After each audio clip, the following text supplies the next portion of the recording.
Se você está começando por aqui, saiba que esta é a parte 2 da minha história, o segundo abandono. Importante.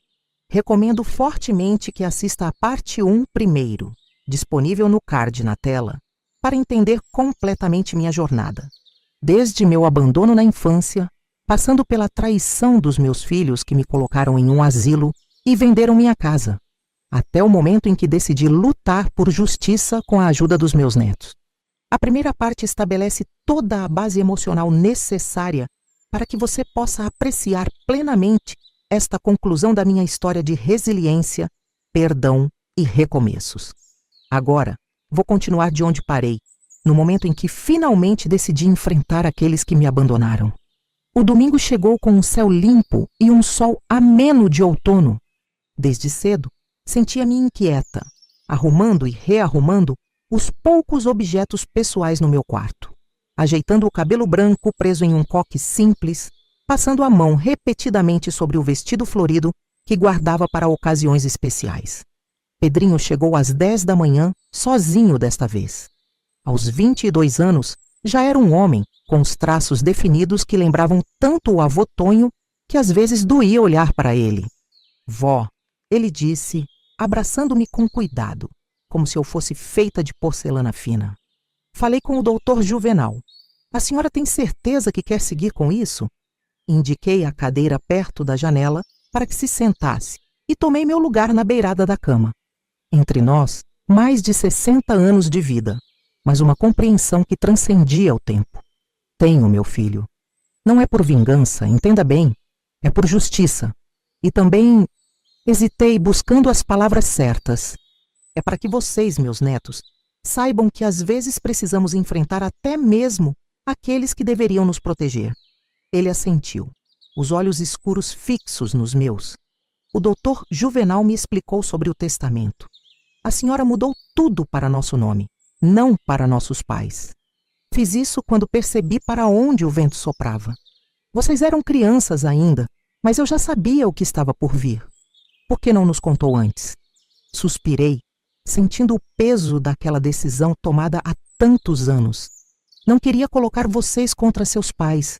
Esperava que, com o tempo, eles percebessem o erro, voltassem atrás. A gente sempre espera o melhor dos filhos, mesmo quando todas as evidências apontam o contrário. Pedrinho tirou da mochila uma pasta semelhante à que Dr. Juvenal trouxera. Vó, encontrei muita coisa. A venda da casa foi ilegal. A procuração que a senhora assinou não dava poderes específicos para a alienação de bens? E tem mais. Eles venderam para um laranja, um amigo do meu pai, por menos da metade do valor de mercado. Depois recompraram por baixo dos panos e agora estão negociando com uma construtora por 10 vezes mais. A sofisticação da traição me surpreendeu.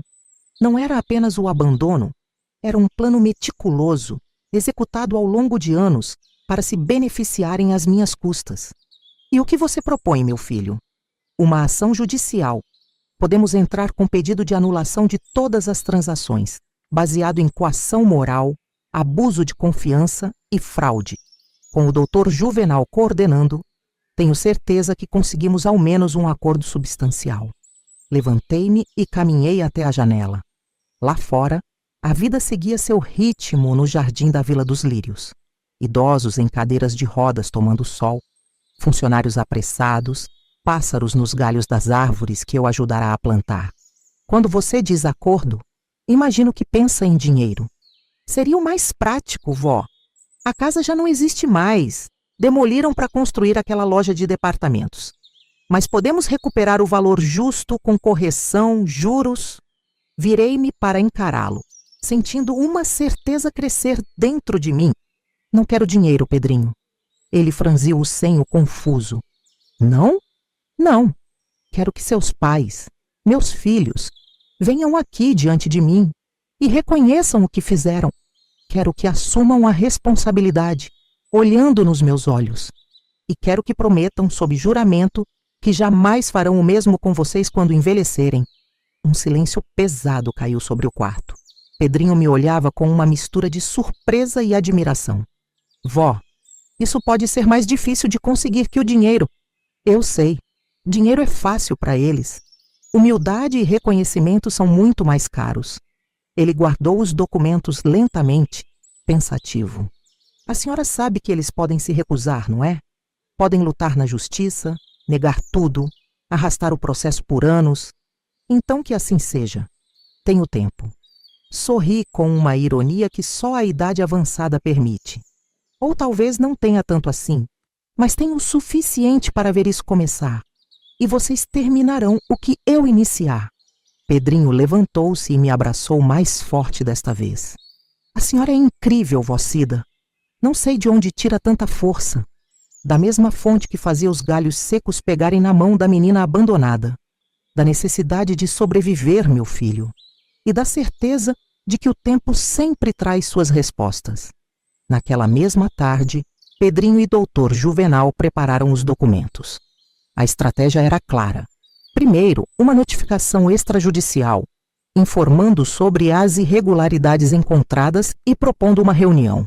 Se não houvesse resposta, viria a ação judicial formal, com pedido de liminar para bloquear a venda do terreno à construtora. Eles vão receber a notificação na segunda-feira, explicou o advogado. Conhecendo seu filho José, deputado preocupado com imagem pública, imagino que não vai querer escândalo. Provavelmente vai propor uma conversa. E é exatamente o que queremos, completou Pedrinho.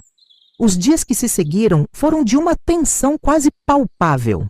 Mal conseguia dormir, imaginando a reação dos meus filhos ao receberem a notificação, ao perceberem que seu crime silencioso havia sido descoberto. Na quarta-feira, o telefone da recepção da vila tocou. Era o Zezinho querendo me visitar com urgência.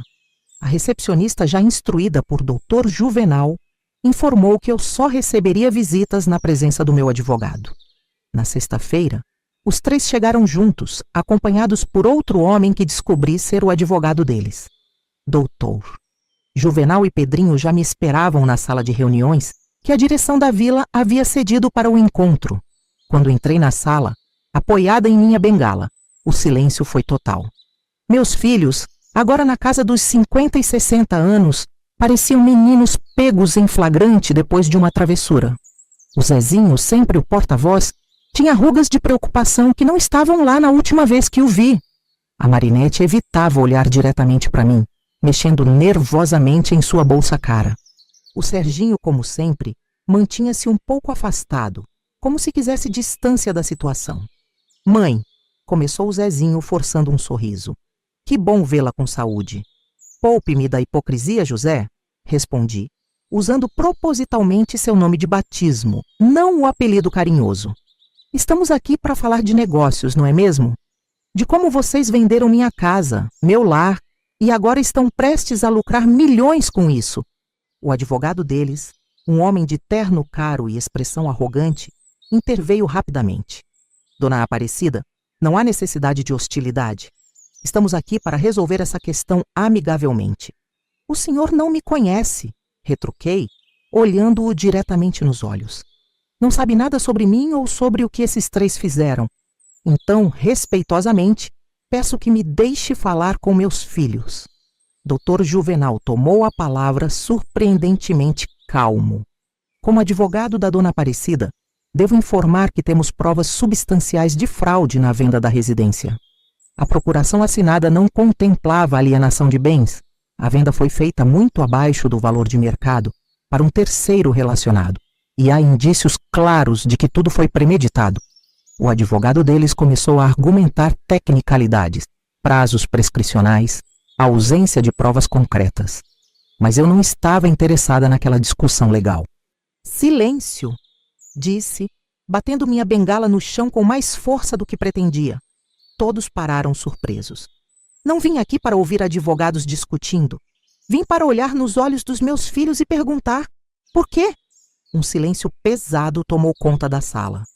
Foi a Marinete quem finalmente falou, a voz trêmula. Mãe, a senhora não entende. Precisávamos do dinheiro. O Zezinho estava com dívidas, eu queria abrir minha loja, o Serginho tinha problemas com jogos. A casa estava lá, parada, enquanto a senhora estava sendo bem cuidada aqui. Bem cuidada? Ri sem humor. Vocês me visitaram quantas vezes nesses 15 anos? 10. 15 no máximo. Sabem o que eu como? Como passo meus dias? Se tenho amigos, dores, sonhos? Vocês sequer se lembraram do meu aniversário nos últimos 5 anos. O Serginho, sempre o mais calado, deu um passo à frente. Mãe, fizemos o que achamos melhor na época. Talvez tenhamos errado, mas... talvez? A indignação me deu forças que eu não sabia que ainda tinha. Vocês me abandonaram em um asilo, venderam minha casa, o lar onde criei vocês e dividiram o dinheiro entre si, sem me dar um centavo sequer. E agora estão prestes a lucrar milhões com uma nova venda. E chamam isso de, talvez, terem errado? Zezinho, sempre político, tentou apaziguar. Mãe, podemos chegar a um acordo. Estamos dispostos a compensá-la financeiramente. Podemos... Não quero seu dinheiro. Minha voz saiu mais forte do que eu imaginava ser capaz. Quero algo muito mais valioso. Quero que vocês 3 admitam aqui e agora o que fizeram. Quero que reconheçam que me traíram, que abusaram da minha confiança, que me descartaram como um objeto sem utilidade. Pedrinho, que até então observava em silêncio, colocou-se ao meu lado, uma presença reconfortante. Pai, tio Serginho, tia Marinete. A avó não está pedindo muito, apenas a verdade. Os 3 se entreolharam desconfortáveis. O advogado deles tentou intervir novamente, sugerindo que continuássemos a negociação em termos estritamente financeiros, mas Dr. Juvenal o interrompeu. Meu cliente estabeleceu suas condições. Se não forem atendidas, prosseguiremos com a ação judicial, com pedido de investigação criminal por fraude e abandono de idoso. Considerando a posição pública do doutor, José como vereador, imagino que a repercussão seria significativa. A menção à sua carreira política atingiu o Zezinho como um soco no estômago. Vi o medo em seus olhos.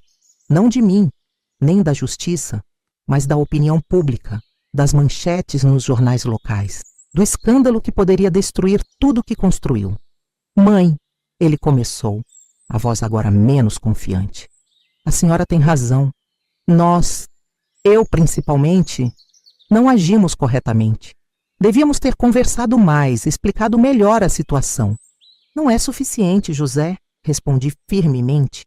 Quero ouvir exatamente o que vocês fizeram. Encurralados, sem saída, um a um, eles começaram a admitir. Primeiro em frases vagas, depois com detalhes cada vez mais precisos. Como planejaram me convencer a assinar a procuração. Como já tinham o comprador alinhado antes mesmo de me levarem ao asilo. Como dividiram o dinheiro na mesma noite em que me deixaram na Vila dos Lírios. Achamos que a senhora não ia durar muito, confessou Serginho, o mais sincero dos 3. Muitos idosos não se adaptam, definham rapidamente. Foi um cálculo frio, eu sei. Cada confissão era como uma ferida sendo limpa, dolorosa, mas necessária. Quando terminaram, estavam visivelmente abatidos, confrontados com a extensão da própria crueldade. E agora, o que a senhora quer? Perguntou finalmente a Marinete. Dinheiro? Que a gente a leve de volta. Olhei para os 3. Meus filhos, meu sangue, tão distantes de tudo que tentei lhes ensinar. E senti uma estranha paz me invadir. Não era perdão ainda não, mas era algo próximo da aceitação. Quero que assinem um documento. Nele vocês reconhecem tudo o que acabaram de admitir. Reconhecem que me abandonaram, que me enganaram, que tomaram o que era meu sem meu consentimento informado. Mas, mãe, isso seria uma confissão, protestou Zezinho. Poderíamos ser processados criminalmente. O documento ficará com o Dr. Juvenal em sigilo, expliquei. Só será usado se vocês tentarem contestar meu testamento após minha morte. Eles se entreolharam confusos. Testamento? Que testamento? Dr. Juvenal colocou sobre a mesa uma cópia do documento que havíamos preparado anos atrás. Dona Aparecida alterou seu testamento em 1996, deixando todos os seus bens para seus netos, não para seus filhos. A surpresa nos rostos deles seria cômica se não fosse tão triste. O golpe que planejaram por tanto tempo havia sido antecipado por mim, anos antes. Vocês têm 2 opções, continuei, sentindo-me mais forte a cada palavra. assinam o documento confessando o que fizeram e concordam em ceder 30% do valor da venda do terreno para um fundo educacional para meus netos e futuros bisnetos. Ou enfrentamos um processo judicial que vai expor tudo isso publicamente. O advogado deles começou a protestar, mas Zezinho o calou com um gesto. Olhou para os irmãos, depois para mim e finalmente para Pedrinho, seu filho, que se mantinha firme ao meu lado. 30% é muito, tentou negociar. É menos do que mereço, mas é o suficiente para garantir o futuro daqueles que nunca me abandonaram. Depois de uma breve discussão entre eles, aceitaram. Dr. Juvenal já tinha o documento preparado. Ele realmente pensava em tudo. Um a um, assinaram, admitindo sua culpa, reconhecendo o mal que haviam feito. Quando terminou, Marinete estava chorando silenciosamente. Serginho parecia perdido em pensamentos sombrios. Zezinho mantinha a compostura, mas seus olhos revelavam uma mistura de vergonha e alívio. "Isso é tudo, mãe?" perguntou ele, guardando sua caneta. Olhei para cada um deles demoradamente.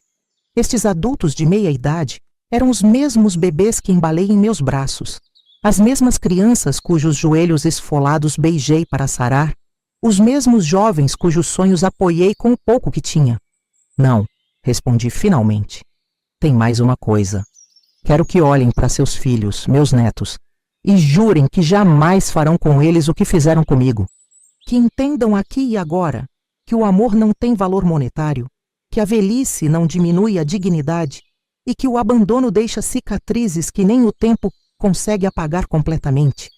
Zezinho olhou para Pedrinho, que sustentou seu olhar sem vacilar. Algo passou entre pai e filho naquele momento. Um entendimento, talvez, ou um aviso silencioso. "Eu juro", disse ele, a voz quase um sussurro. Os outros dois juraram também, palavras quebradas pela emoção tardia. Quando saíram, derrotados, mas de certa forma também aliviados, fiquei sozinha com Pedrinho e Dr. Juvenal. Um silêncio confortável pairou entre nós por alguns minutos. "A senhora conseguiu, vó", disse finalmente Pedrinho, segurando minha mão. "Fez eles encararem o que fizeram." Sorri cansada, sentindo o peso da confrontação, mas também uma leveza que não experimentava há anos. "Não é uma vitória, meu filho. É apenas justiça.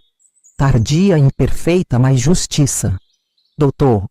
Juvenal, sempre prático, guardou os documentos em sua pasta. "O dinheiro do acordo será depositado em uma conta específica para o fundo educacional. Pedro ficará como administrador com sua supervisão, dona Aparecida, enquanto a senhora estiver conosco." Assenti, grata por sua eficiência e por seu respeito, ao não falar da minha morte diretamente, mesmo que fosse uma realidade que todos conhecíamos. "Obrigada, doutor, por tudo." Quando ele saiu, Pedrinho se sentou ao meu lado, segurando minhas mãos enrugadas entre as suas jovens e fortes. "E agora, vó, o que a senhora quer fazer?" Olhei pela janela, para o céu que começava a se tingir com as cores do pôr do sol. Uma pergunta tão simples, que ninguém me fazia há tantos anos. O que eu queria? "Quero ir para casa, meu filho. Não para a casa antiga, que já não existe. Para uma casa nova, onde possa plantar minhas jabuticabeiras, fazer meus doces, contar histórias para vocês e para os bisnetos que virão." Seus olhos brilharam. "Nós já estamos procurando, vó. As gêmeas viram uma casa perto do rio, com quintal grande. O Dudu disse que pode reformar do jeito que a senhora quiser." Senti lágrimas quentes descendo pelo meu rosto enrugado. Não de tristeza desta vez, mas de uma esperança que eu havia esquecido como se sentia. "Então vamos", disse simplesmente. "Vamos para casa." Sair da Vila dos Lírios depois de 15 anos foi como nascer novamente. O processo não foi simples. Havia questões burocráticas, médicas, logísticas. A direção inicialmente resistiu, argumentando sobre minha condição frágil e necessidade de supervisão constante. Mas Pedrinho, agora oficialmente meu representante legal, foi inflexível. "Minha avó não está sob nenhuma interdição judicial", explicou ele, com a firmeza de um advogado formado. "Ela está em pleno gozo de suas faculdades mentais e tem o direito de escolher onde e como quer viver." Dr. Martins, o médico da instituição, após um exame completo, acabou concordando. Dona Aparecida está surpreendentemente bem para alguém da sua idade. Com acompanhamento adequado em casa, não vejo impedimentos. Em uma manhã de setembro de 2013, arrumei minhas poucas posses. Roupas, fotografias, minha Bíblia velha com a carta em branco, o caderno de anotações que havia preenchido ao longo dos anos. 15 anos de vida cabiam em 2 malas pequenas. Sueli, a enfermeira que sempre me tratou com carinho especial, ajudou-me a arrumar tudo, com lágrimas nos olhos que tentava disfarçar. Vou sentir sua falta, dona Cida. Quem vai cuidar da horta? Quem vai me ensinar a fazer aquele chá para dor de cabeça? Abracei-a, grata por aqueles pequenos gestos de humanidade que ela sempre demonstrou em um ambiente tão impessoal. Venha me visitar. A porta estará sempre aberta e posso ensinar muito mais que chá para dor de cabeça. Despedi-me dos poucos amigos que havia feito ali. Dona Lourdes, seu Gervásio, outros companheiros de abandono que, ao contrário de mim, continuariam naquele lugar até o fim de seus dias. Prometi visitas, cartas, notícias. Sabíamos que algumas promessas são difíceis de cumprir, mas o gesto importava mais que a realização. Quando atravessei os portões da vila pela última vez, não como visitante temporária, mas como alguém que não voltaria a morar ali, uma sensação indescritível tomou conta de mim. Não era exatamente alegria. Havia muita apreensão misturada ali, mas era definitivamente liberdade. Pedrinho e as gêmeas me esperavam no carro. Aninha e Luluzinha, agora jovens mulheres de 20 anos, sorriam tão amplamente que parecia que seus rostos poderiam rachar. Dudu esperava na casa nova, finalizando os últimos detalhes para minha chegada. — Está pronta, vó? Perguntou Pedrinho, segurando meu braço enquanto eu entrava no carro. — Estou pronta há 15 anos, meu filho. A casa que meus netos haviam escolhido ficava nos arredores da cidade, em uma área mais rural. Uma construção simples, de tijolo à vista, com uma varanda ampla, 3 quartos modestos e, o mais importante, um quintal generoso, onde já se viam algumas mudas recém-plantadas. Quando chegamos, Dudu saiu correndo para me receber, com o mesmo entusiasmo que demonstrava quando criança.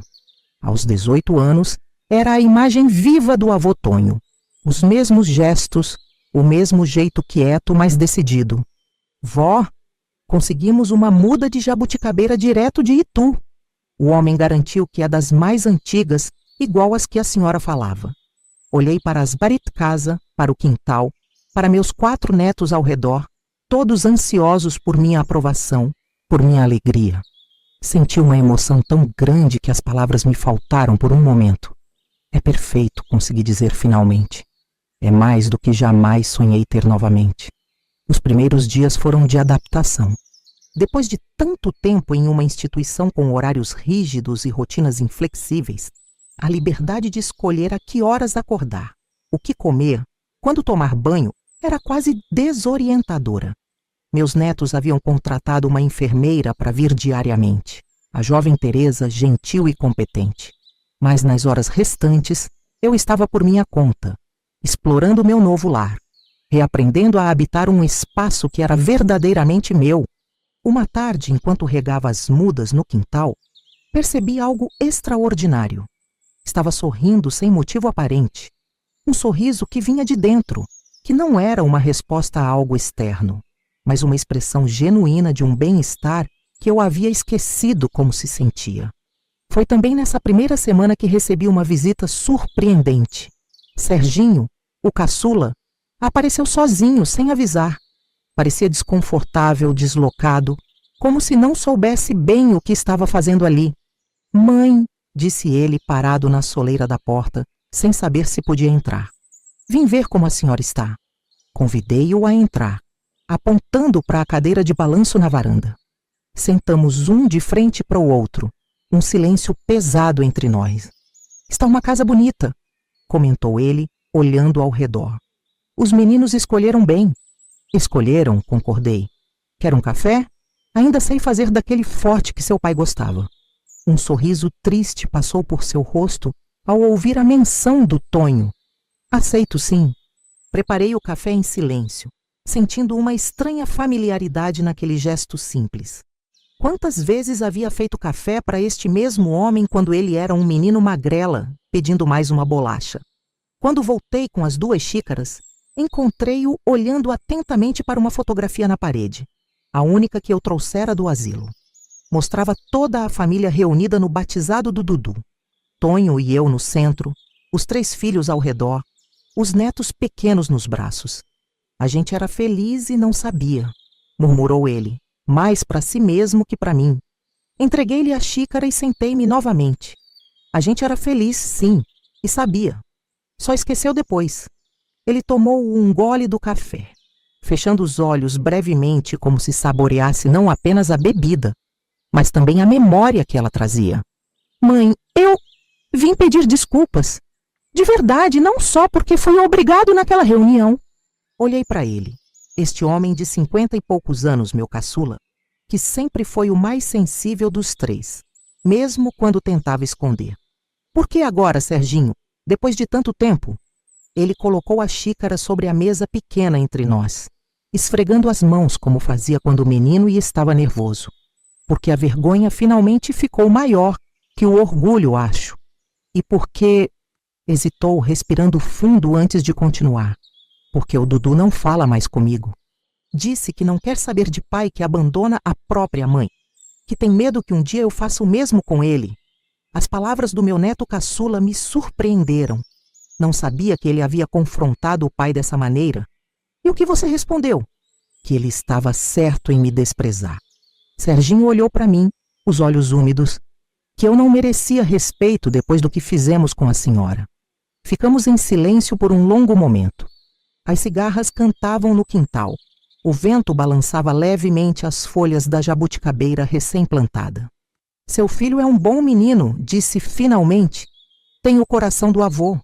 Ele é, sim, melhor que eu, com certeza. Serginho hesitou novamente. Mãe, sei que não mereço, mas... A senhora acha que um dia vai conseguir me perdoar? A pergunta pairou no ar entre nós, pesada de significado, de história, de dor. Perdoar é um processo, filho. Não acontece de uma vez como abrir uma torneira. Vem aos poucos, em gotas, como aquela chuva fina que cai depois da tempestade. Ele assentiu, aceitando a resposta que não era nem um sim definitivo, nem um não irrevogável. Posso vir visitá-la de vez em quando? Trazer umas coisas que a senhora possa precisar? Pode. A porta não está trancada para você? Nunca esteve. Quando ele se foi, fiquei sentada na varanda por muito tempo, observando o céu mudar de cor, refletindo sobre como a vida dá voltas inesperadas. O filho que participou do meu abandono agora buscava reconexão. O neto crescido confrontava o pai pelos erros do passado. Nas semanas que se seguiram, a casa ganhou vida. As gêmeas decoraram os cômodos com cortinas coloridas, almofadas, pequenos objetos que tornavam o espaço verdadeiramente acolhedor. Dudu construiu canteiros elevados no quintal, para que eu pudesse cuidar das plantas sem precisar me abaixar tanto. Pedrinho garantiu que todas as adaptações necessárias para uma idosa fossem instaladas. Barras de apoio no banheiro, rampas em vez de degraus, iluminação adequada em todos os cantos. E eu, aos poucos, fui reencontrando partes de mim que julgava perdidas. Voltei a cozinhar bolos, doces, comidas que enchiam a casa de aromas familiares. Voltei a cantar enquanto trabalhava. Cantigas antigas que minha tia Mundica me ensinara. Voltei a sonhar com o futuro. Não um futuro distante, mas pequenos futuros possíveis.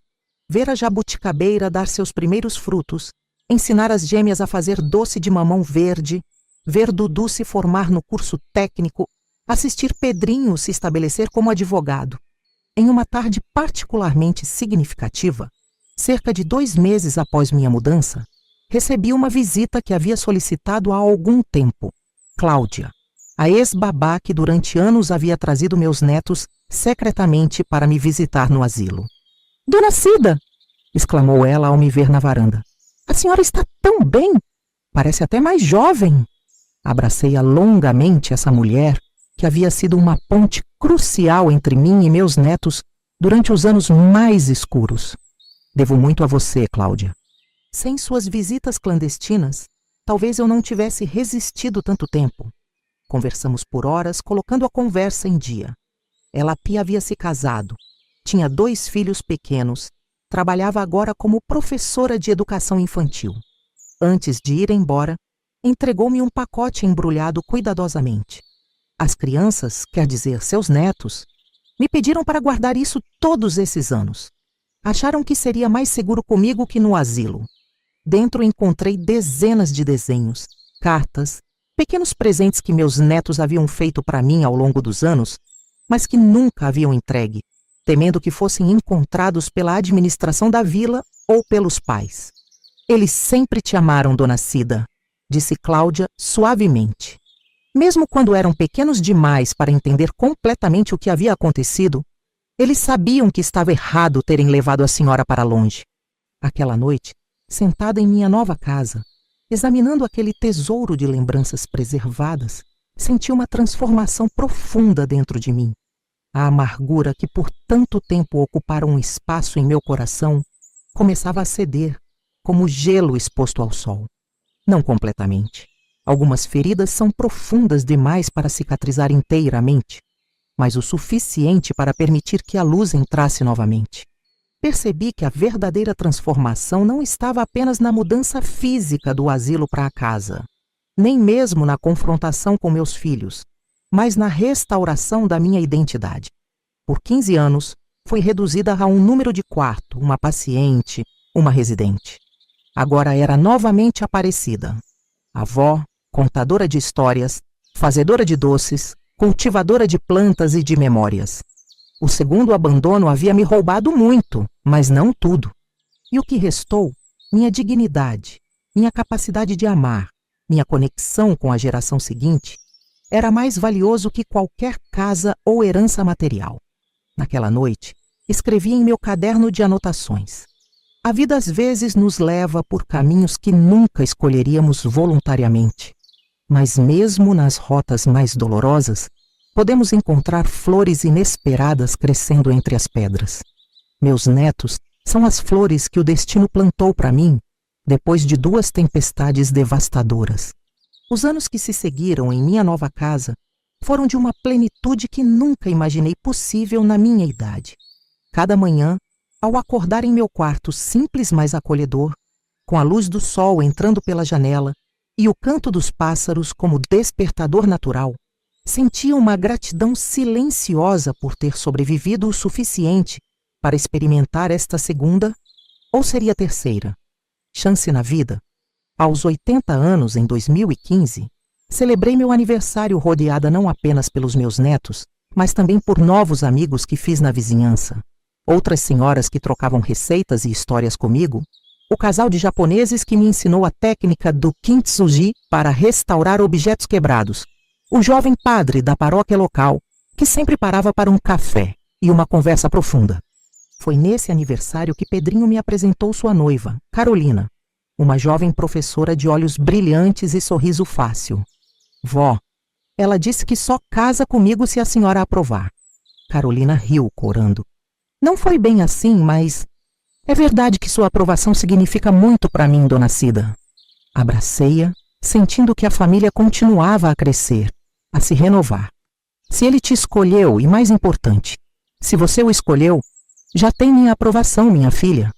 No ano seguinte, tive a alegria de assistir ao primeiro casamento de um neto, Pedrinho e Carolina, em uma cerimônia simples na igreja matriz, com uma festa no salão paroquial, onde eu mesma supervisionei o cardápio. Nesse dia, aconteceu algo que não esperava. Meus filhos compareceram. Não os via desde aquela confrontação na Vila dos Lírios. Serginho ocasionalmente vinha me visitar, trazendo pequenos presentes e uma contrição silenciosa, que aos poucos construía pontes sobre o abismo entre nós. Mas o Zezinho e a Marinete haviam se mantido distantes, talvez por orgulho, talvez por vergonha.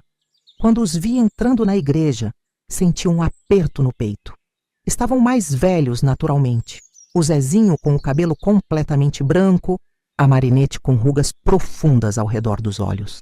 Não se aproximaram diretamente, Mantiveram-se à distância respeitosa, mas fizeram questão de cumprimentar o filho, de participar daquele momento importante. Durante a festa, foi a Marinette quem tomou coragem e veio até mim, enquanto eu estava sentada observando os jovens dançarem. "Mãe", disse ela, hesitante, "a senhora está bonita." "A felicidade embeleza, filha", respondi, indicando a cadeira ao meu lado. "Senta um pouco."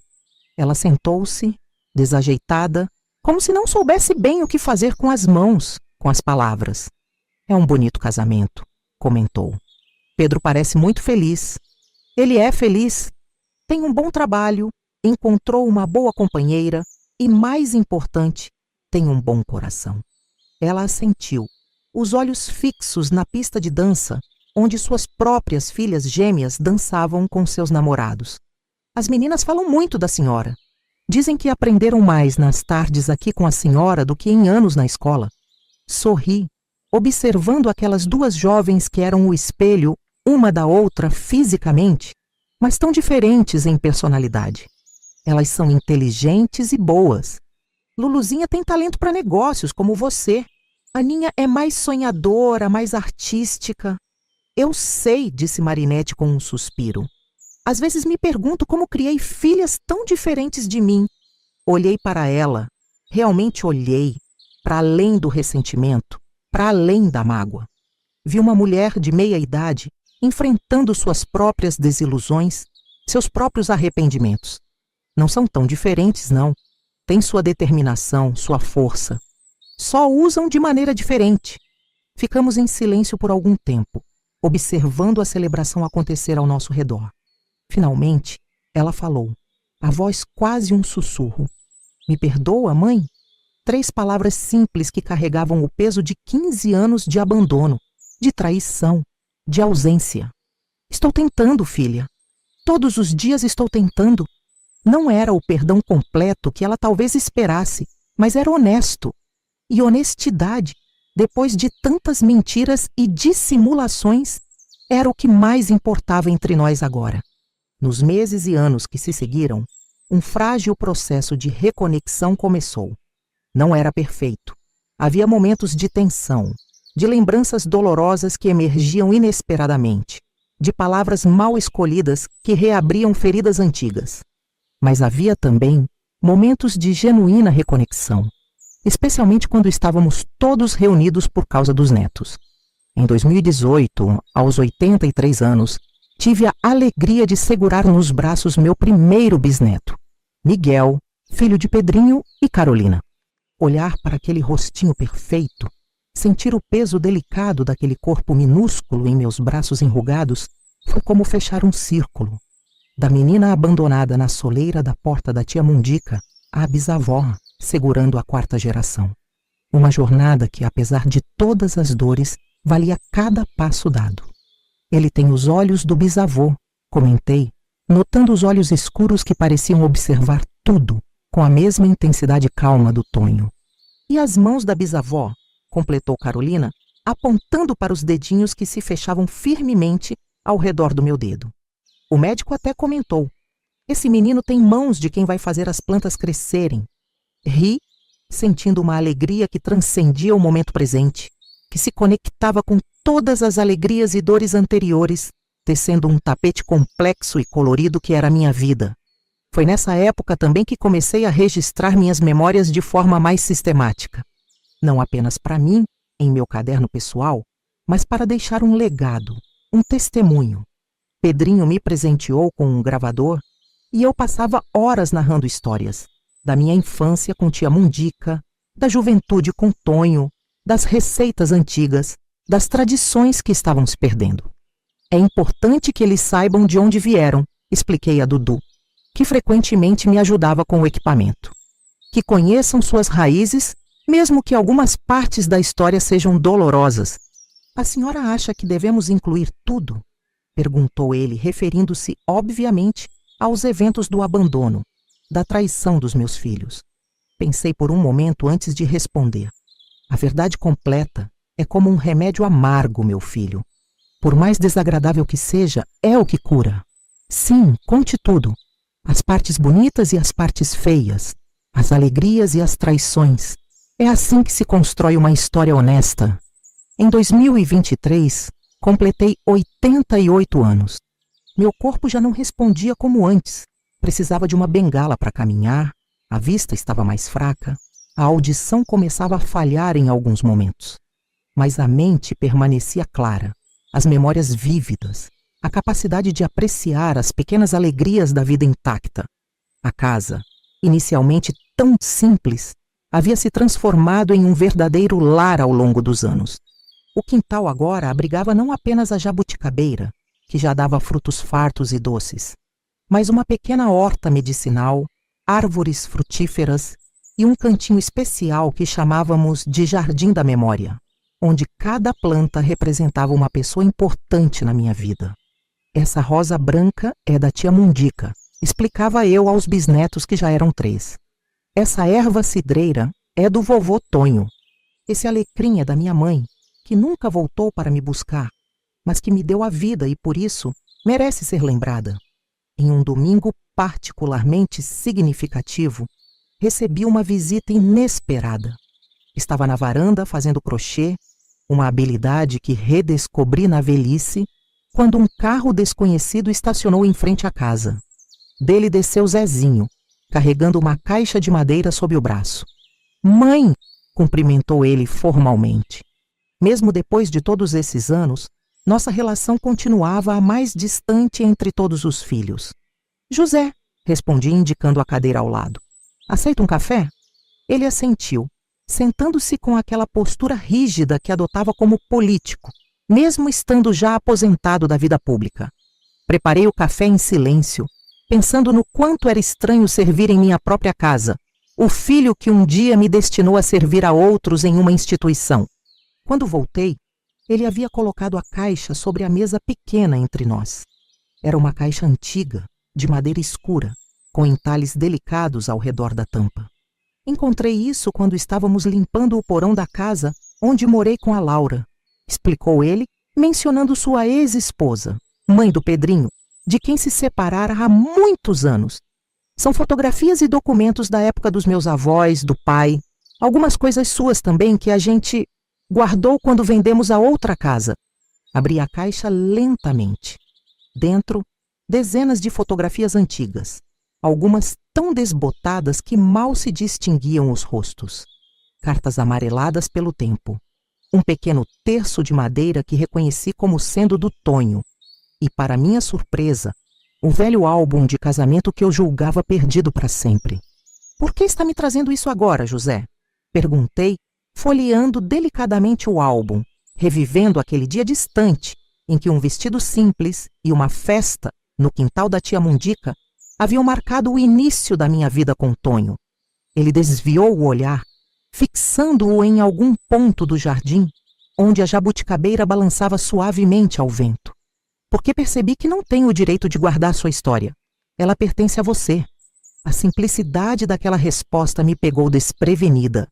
Depois de tantos anos de justificativas complexas, de explicações elaboradas para ações injustificáveis, aquela admissão direta era quase chocante. "Obrigada", disse, fechando cuidadosamente o álbum. "Isso significa muito para mim." Ele tomou um gole de café, ainda evitando meu olhar direto. "Mãe, eu sei que é tarde. Sei que o que fizemos não tem conserto, mas queria que soubesse que aprendi a lição. Não com palavras, não com ameaças legais, mas vendo como meu filho e meus sobrinhos cuidam da senhora. Como te respeitam. Como valorizaram o que nós descartamos. Era a conversa mais honesta que tínhamos em décadas. Não havia sentimentalismo exagerado, nem promessas vazias, apenas o reconhecimento tardio de uma verdade que sempre esteve lá. A melhor forma de aprender é observando mesmo, comentei. Foi assim que aprendi com a tia Mundica. Não pelo que ela dizia, mas pelo que ela fazia todos os dias. Quando ele se foi carregando consigo um pedaço do bolo de fubá que eu havia feito no dia anterior, senti que algo importante havia acontecido. Não uma reconciliação completa. Algumas pontes, uma vez quebradas, nunca são totalmente reconstruídas, mas um reconhecimento mútuo que nos permitiria coexistir nos anos que me restavam sem o peso esmagador do ressentimento. Foi nesse mesmo ano que tomei uma decisão importante. Com a ajuda de Pedrinho e Doutor Juvenal, agora idoso, mas ainda ativo profissionalmente, oficializei a criação da Fundação Tia Mundica, utilizando o dinheiro do acordo feito com meus filhos anos antes, que havia crescido significativamente com investimentos prudentes. O objetivo da fundação era duplo: oferecer apoio educacional para jovens carentes da região e criar um centro de convivência para idosos que, diferentemente da Vila dos Lírios, seria um espaço de dignidade, de propósito, de conexão intergeracional. Quero um lugar onde os velhos possam ensinar e os jovens possam aprender, expliquei durante a pequena cerimônia de inauguração. Um lugar onde a sabedoria acumulada em décadas não seja descartada como algo sem valor, mas celebrada como o tesouro que realmente é. O centro começou modesto, apenas uma sala ampla nos fundos da igreja matriz, com cadeiras confortáveis, mesas para jogos, estantes de livros e um fogão onde se podia ensinar as receitas antigas que estavam se perdendo com o tempo. Mas rapidamente cresceu, atraindo idosos que queriam compartilhar seus conhecimentos e jovens curiosos sobre técnicas e histórias do passado. Ver aquele projeto ganhar vida foi uma das maiores alegrias dos meus últimos anos. Lá, ensinei adolescentes a fazer doce de mamão verde, a reconhecer ervas medicinais, a tecer palha para chapéus como se fazia antigamente.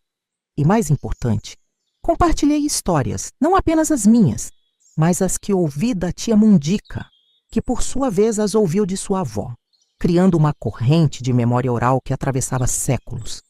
Em uma tarde particularmente significativa na fundação, enquanto ensinava um grupo de jovens a fazer pão caseiro, uma menina de uns 12 anos me perguntou: Dona Cida, a senhora não tem raiva dos seus filhos depois de tudo que eles fizeram? A pergunta, tão direta como só as crianças conseguem ser, fez o cômodo inteiro silenciar. Todos os olhos se voltaram para mim, esperando uma resposta que percebemos todos tinha importância para além da curiosidade infantil. Limpei a farinha das mãos no avental, tomando meu tempo para encontrar as palavras certas. Raiva é como um carvão em brasa que você segura, esperando que a outra pessoa se queime, respondi finalmente. Por muito tempo segurei esse carvão e a única que se queimou fui eu. Aprendi tarde na vida que soltar não significa esquecer ou aprovar o que foi feito. Significa apenas escolher não deixar que a mágoa defina quem você é. A menina assentiu seriamente, como se absorvesse cada palavra para uso futuro. E talvez estivesse mesmo. Talvez essa, mais do que qualquer herança material, fosse meu verdadeiro legado. Lições extraídas da dor, transformadas em sabedoria pela alquimia do tempo.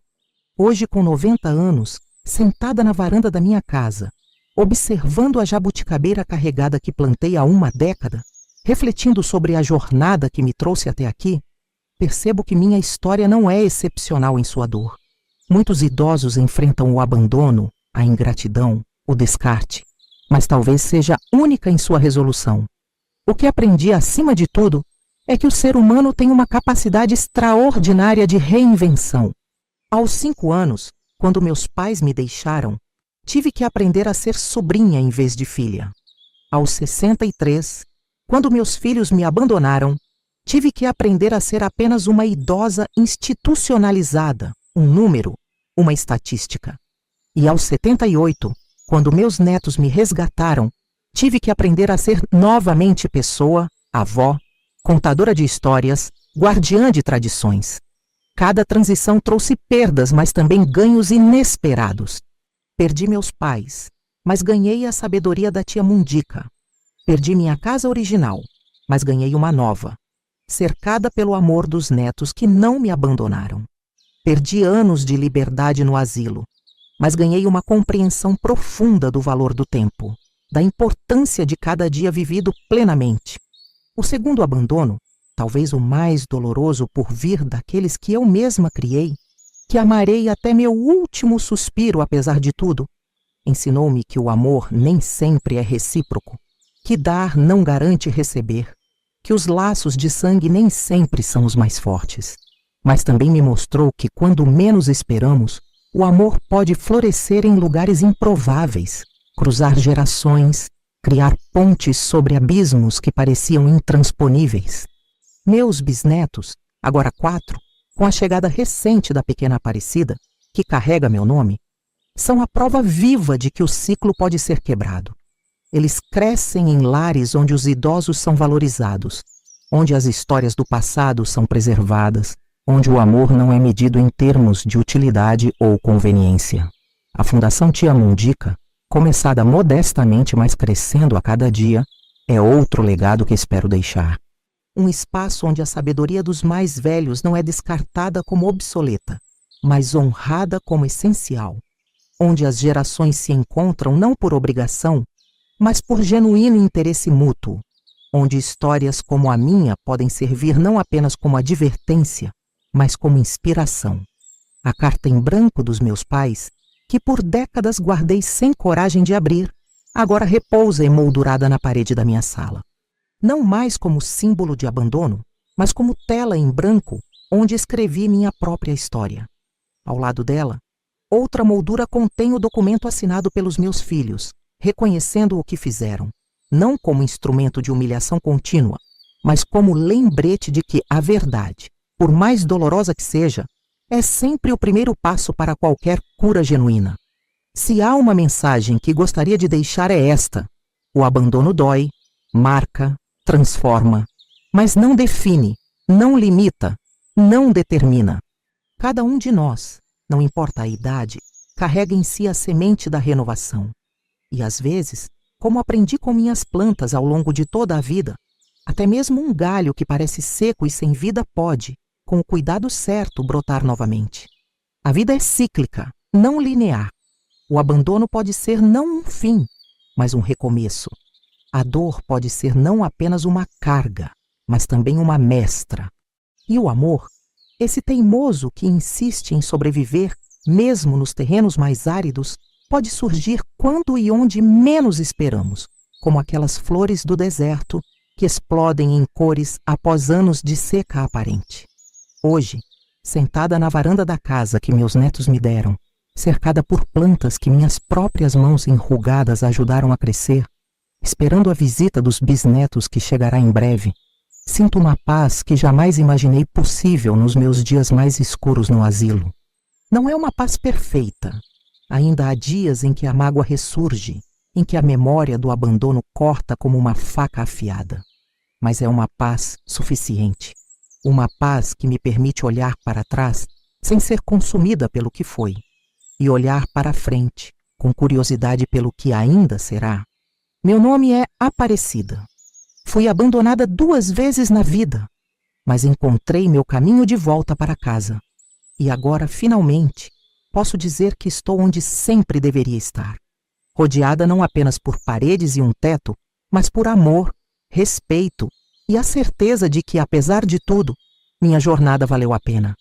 O segundo abandono me ensinou que, às vezes, é preciso perder tudo para encontrar o que realmente importa. E o que importa não são casas, posses ou status. É a conexão humana genuína, é o respeito mútuo, é a honestidade nas relações, é a capacidade de ver o valor onde outros veem apenas custo.